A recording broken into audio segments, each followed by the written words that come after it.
Apa itu resesi dan bagaimana dampaknya ke kehidupan kita? 54% orang Indonesia khawatir ini terjadi di 2026. 54%. Itu persentase warga Indonesia yang meyakini resesi akan terjadi di 2026 berdasarkan survei Ipsos terbaru. Lebih dari separuh rakyat kita khawatir. Dan kekhawatiran itu bukan tanpa alasan. Rupiah sudah melemah hampir 6% sejak awal tahun. Harga sembako terus naik, daya beli terasa makin susut. Tapi apa sebenarnya resesi itu? Apakah Indonesia sudah masuk ke dalamnya? Dan kalau iya, apa yang terjadi pada pekerjaanmu, cicilan rumahmu, dan tabunganmu? Hari ini kita kupas tuntas dengan bahasa yang jujur dan mudah dipahami.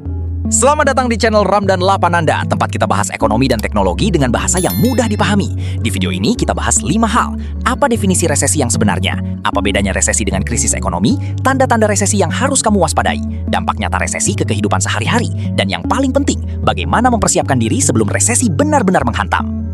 Kata resesi sering muncul di berita, tapi jarang dijelaskan dengan benar. Definisi teknis yang paling umum digunakan, resesi adalah kondisi ketika pertumbuhan ekonomi suatu negara mengalami kontraksi atau minus selama 2 kuartal berturut-turut.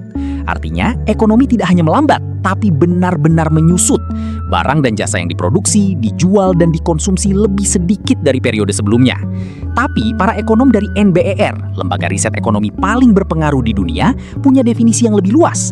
Resesi adalah penurunan signifikan dalam aktivitas ekonomi yang meluas ke berbagai sektor dan berlangsung lebih dari beberapa bulan. Ini mencakup penurunan pendapatan real, lapangan kerja, produksi industri, dan penjualan retail. Bukan hanya soal angka PDB, tapi tentang apa yang benar-benar dirasakan jutaan orang di lapangan.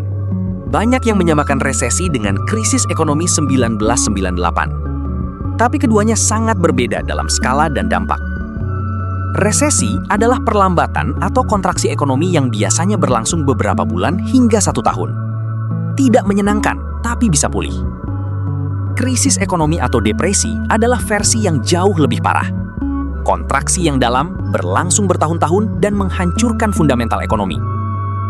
1998 di Indonesia adalah krisis, bukan sekedar resesi.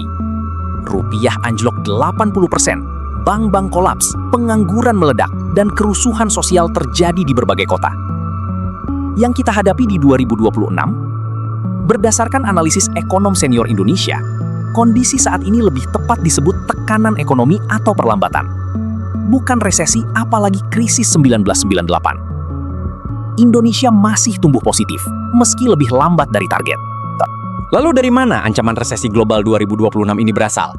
Ada 3 faktor utama yang saling berkaitan. Pertama, suku bunga tinggi yang berkepanjangan. Bank Sentral Amerika Serikat, Federal Reserve, sudah menaikkan suku bunga ke level tertinggi dalam 2 dekade untuk menekan inflasi.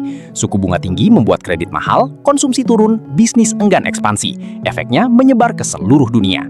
Kedua, ketegangan geopolitik yang mengganggu rantai pasok. Konflik di Timur Tengah mempengaruhi jalur pengiriman minyak dan barang. Perang dagang AS versus China yang terus mendidih membatasi perdagangan global. Ketiga, capital outflow dari negara berkembang. Ketika suku bunga AS tinggi, investor global menarik uang dari negara berkembang, termasuk Indonesia, untuk dipindahkan ke aset dolar yang lebih aman. Inilah yang menekan rupiah dan IHSG secara bersamaan. Ini 5 tanda resesi yang bukan sekedar angka di berita, tapi yang bisa kamu rasakan langsung. 1. PHK dan perlambatan rekrutmen. Ketika perusahaan mulai memangkas karyawan dan lowongan kerja semakin sedikit, itu sinyal pertama. Di Indonesia, serapan tenaga kerja 2025-2026 memang bertambah, tapi mayoritas terjadi di kelompok pekerja paruh waktu dan sektor informal, bukan pekerjaan tetap berkualitas. 2. Daya beli terasa makin menyusut. Penghasilan nominalmu mungkin sama, tapi barang yang bisa kamu beli makin sedikit. 3. Bisnis kecil mulai tutup. Warung, toko kelontong, usaha UMKM yang bergantung pada konsumsi domestik mulai kesulitan. 4. Cicilan terasa lebih berat. Suku bunga kredit pemilikan rumah dan kendaraan yang tinggi membuat cicilan bulanan membebani. 5. Investasi lesu. IHSG bergejolak, properti sulit terjual, dan modal usaha baru enggan masuk. Kalau resesi benar-benar terjadi di Indonesia, ini dampak konkret yang akan terasa langsung di kehidupanmu. Pekerjaan dan penghasilan, perusahaan membekukan kenaikan gaji, mengurangi bonus, bahkan melakukan PHK. Posisi yang tidak esensial adalah yang paling rentan.